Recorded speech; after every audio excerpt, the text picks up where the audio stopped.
നിലമ്പൂർ ഉപതെരഞ്ഞെടുപ്പിൽ ഭേദപ്പെട്ട പോളിംഗ് 60% പേർ വോട്ട് രേഖപ്പെടുത്തി. കാലാവസ്ഥ അനുകൂലമായതും പോളിംഗ് വർദ്ധിക്കാൻ കാരണം.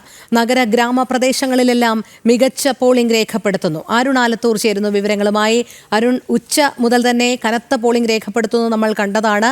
ഒരുപക്ഷെ കാലാവസ്ഥ അനുകൂലമായതും കൂടിയാകാം സാഹചര്യം. എന്നിരുന്നാലും ഒരു വാശിയുണ്ട് ഈ കാര്യത്തിൽ എന്നുള്ളതിൽ സംശയമില്ല. കഴിഞ്ഞ തവണത്തെയൊക്കെ പോലെ 70-75% പോളിംഗ് എത്തുമെന്ന് തന്നെയാണോ മനസ്സിലാക്കേണ്ടത്?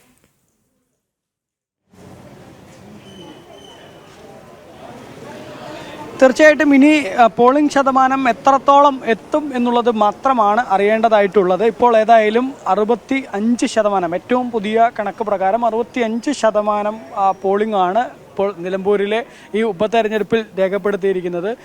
രാവിലെ ആദ്യം ഒരു നല്ല രീതിയിൽ തന്നെ പോളിംഗ് ഉണ്ടായിരുന്നു. പക്ഷേ പിന്നീട് മഴ ഇങ്ങനെ ഇടവിട്ട് പെയ്യുന്ന സാഹചര്യത്തിൽ പോളിംഗ് ഒന്ന് മന്ദഗതിയിലായി. പക്ഷേ പിന്നീട് ഇപ്പോൾ വീണ്ടും നല്ല രീതിയിൽ തന്നെ പോളിംഗ് പുരോഗമിക്കുന്ന ഒരു കാഴ്ചയാണ്. ഞാനിപ്പോൾ നിൽക്കുന്നത് നിലമ്പൂർ GP സ്കൂളിലാണ്. സ്കൂളിലും ഇപ്പോഴും ആളുകൾ നല്ല രീതിയിൽ തന്നെ വിവിധ ഭാഗങ്ങളിൽ നിന്നൊക്കെ വോട്ടർമാർ സ്കൂളിലേക്ക് എത്തുന്ന കാഴ്ച, വോട്ട് ചെയ്യുന്നതിന് വേണ്ടി വോട്ടർമാർ എത്തുന്ന കാഴ്ചയാണ് കാണാൻ സാധിക്കുന്നത്. ഏതായാലും ഈ പോളിംഗ് ശതമാനം ഇനി എത്രത്തോളം ഉയരും എന്നുള്ളൊരു ചോദ്യം മാത്രമാണ് മുന്നിലുള്ളത്. അതിൽ നേരത്തെ രേഖപ്പെടുത്തിയിട്ടുള്ള, അതായത് ഏറ്റവും ഒടുവിലത്തെ ലോക്സഭാ ഉപതെരഞ്ഞെടുപ്പിലെ പോളിംഗ് ശതമാനം നോക്കുകയാണെങ്കിൽ 76%. അതിനു മുൻപ് 78% രേഖപ്പെടുത്തിയിട്ടുണ്ട്. അതായത് ആ 76-78% എന്നുള്ളതാണ് നിലമ്പൂരിൽ മിക്ക സമയത്തും രേഖപ്പെടുത്തുന്ന പോളിംഗ് ശതമാനം. ആ ഒരു ലെവലിലേക്ക് പോളിംഗ് ശതമാനം എത്തുമോ എന്നുള്ളതാണ് ഇനി അറിയേണ്ടതായിട്ടുള്ളത്. അതല്ലെങ്കിൽ കുറയുമോ? അങ്ങനെ കുറയുകയാണെങ്കിൽ ഒരു 72-ലൊക്കെ നിൽക്കുമോ? 72-73% ഒതുങ്ങുമോ പോളിംഗ് ശതമാനം എന്നുള്ളതും അറിയേണ്ടതുണ്ട്. അതായത് ഇപ്പോൾ 4 മണിയായിരിക്കുന്നു. ഇനി 2 മണിക്കൂർ കൂടെയാണ് പോളിംഗിനായിട്ടുള്ളത്, വോട്ട് ചെയ്യാനായിട്ട് ആളുകൾക്ക് സമയം ഉള്ളത്. 6 മണി വരെ സ്കൂളിൻ്റെ അല്ലെങ്കിൽ പോളിംഗ് ബൂത്തുകളുടെ ഉള്ളിലേക്ക് എത്തുന്ന ആളുകൾക്ക് വോട്ട് ചെയ്യാനുള്ള അവസരം ഉണ്ടാവും. 6 മണിക്ക് കൃത്യം ഗേറ്റ് അടയ്ക്കും. അത് കഴിഞ്ഞാൽ പിന്നീട് വരുന്ന ആളുകളെ ഒന്നും അകത്തേക്ക് കയറ്റി വിടുകയില്ല എന്നുള്ളതാണ്.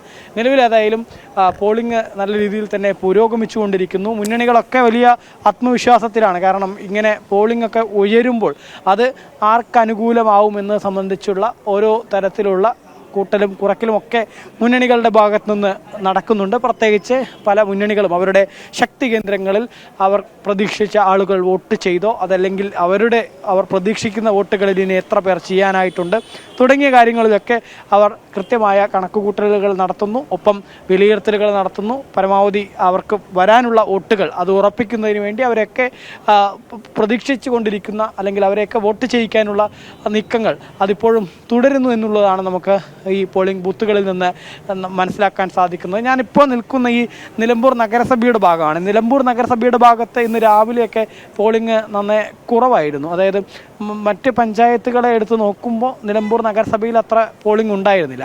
പക്ഷേ ഇപ്പോൾ ഏതായാലും നല്ല രീതിയിൽ പോളിംഗ് അനുഭവപ്പെടുന്നു എന്നുള്ളതാണ്. അതായത് നഗരസഭയും നഗരഭാഗത്താണെങ്കിലും അതല്ലെങ്കിൽ ഗ്രാമീണ മേഖലകളിലാണെങ്കിലും ഒക്കെ പോളിംഗ് ഇപ്പോൾ നല്ല രീതിയിൽ ഉയർന്നിട്ടുണ്ട് എന്നുള്ളതാണ്. കാലാവസ്ഥയും തുണച്ചു എന്ന് വേണം പറയാൻ. കാരണം കാലാവസ്ഥ രാവിലെ ഇങ്ങനെ ഇടവിട്ട് മഴ പെയ്യുന്ന ഒരു സ്ഥിതിയൊക്കെ ഉണ്ടായപ്പോൾ അത് പോളിങ്ങിനെ പ്രതികൂലമായി ബാധിക്കുമോ എന്നുള്ളൊരു ആശങ്കയുണ്ടായിരുന്നു.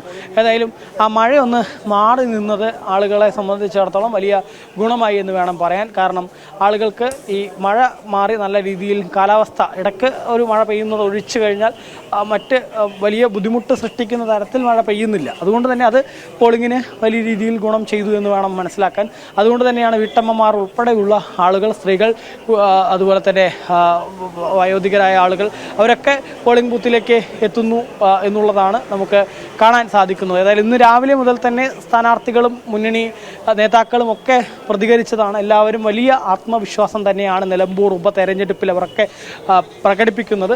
പ്രത്യേകിച്ച് ഈ ഉപതെരഞ്ഞെടുപ്പിൽ ഓരോരുത്തരും അവരുടേതായ കണക്കുകൂട്ടലുകളിലാണ്. ഇടതുപക്ഷം എം സ്വരാജ് എന്ന സ്ഥാനാർത്ഥിയിലൂടെ ഈ മണ്ഡലം നിലനിർത്താൻ കഴിയുമെന്നുള്ള തികഞ്ഞ ആത്മവിശ്വാസത്തിലാണ്. വലിയ ഭൂരിപക്ഷം ഉണ്ടാവുമെന്ന് എം സ്വരാജ് പ്രതീക്ഷിക്കുന്നുണ്ട്.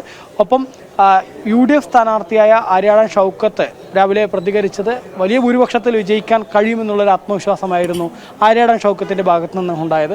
NDA സ്ഥാനാർത്ഥിയും അവർക്ക് മലയോര ജനതയുടെയും അതുപോലെ തന്നെ പുതിയ വോട്ടർമാരുടെയൊക്കെ ഭാഗത്തു നിന്ന് അനുകൂലമായിട്ടുള്ളൊരു അടിയൊഴുക്ക് ഉണ്ട് എന്നുള്ള പ്രതീക്ഷയാണ്, അല്ലെങ്കിൽ അത്തരത്തിലുള്ള കണക്കുകൂട്ടലാണ് NDA സ്ഥാനാർത്ഥിയായ മോഹൻ ജോർജ് പങ്കുവച്ചത്. അങ്ങനെ വിവിധ മുന്നണി സ്ഥാനാർത്ഥികളൊക്കെ അത്തരത്തിലുള്ള ആത്മവിശ്വാസം പ്രകടിപ്പിക്കുന്നുണ്ട്. സ്വതന്ത്രനായി മത്സരിക്കുന്ന PV അൻവറും തികഞ്ഞ ആത്മവിശ്വാസം തന്നെയായിരുന്നു ഇന്ന് രാവിലെയൊക്കെ പ്രകടിപ്പിച്ചിരുന്നത്. ഇപ്പോൾ പോളിംഗ് ശതമാനം ഉയരുമ്പോഴും അതും അവർക്ക് ഓരോരുത്തരും തങ്ങൾക്ക് അനുകൂലമാവും എന്നുള്ളതാണ്. ഇനി അറിയേണ്ടതുള്ളത് നമുക്ക് ഈ പോളിംഗ് ശതമാനം ഈ 65% എന്നുള്ളതൊക്കെ എത്രത്തോളം ഉയരും, അതായത് നേരത്തെ ഈ 76% പോളിംഗ് എത്തുമോ അതല്ലെങ്കിൽ ഒരു 73% നിൽക്കുമോ എന്നുള്ളതാണ്.